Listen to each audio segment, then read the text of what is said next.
कि हमारे सर पर भी इश्क का भूत चढ़ा था। और क्या बताऊं यारो, हमारा भी इश्क से पाला पड़ा था। एक लड़की थी मेरे घर के सामने जो मुझे अच्छी लगने लगती है, और ये उम्र ही कुछ ऐसी थी जो हम दोनों को प्यार करने पर मजबूर कर देती है।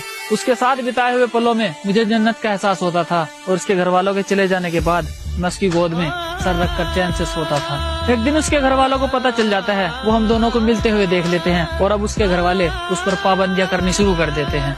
अब हम दोनों को एक दूसरे की आदत सी हो जाती है, और मैं तो पहले ही पागल था, अब वो भी मेरे प्यार में पागल सी हो जाती है।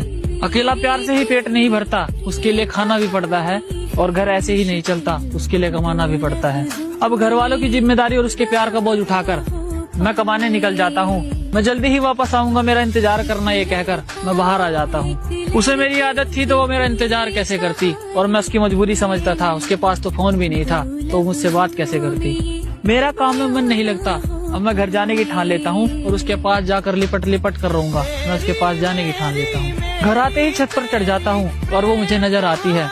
उसके हाव भाव कुछ ठीक नहीं थे, वो मुझे थोड़ी बदली बदली सी नजर आती है। जहाँ कभी मैं हुआ करता था, अब मेरी जगह कोई और आ जाता है, और जो कभी मुझसे प्यार किया करती थी, अब उसे किसी और से प्यार हो जाता है। जिसके साथ दिन रात मुलाकात हुआ करती थी, वो अब मुझे याद तक नहीं करती, और मैं उसके सामने हाथ जोड़ जोड़ कर रोता हूँ, और वो बेवफा मुझसे बात तक नहीं करती।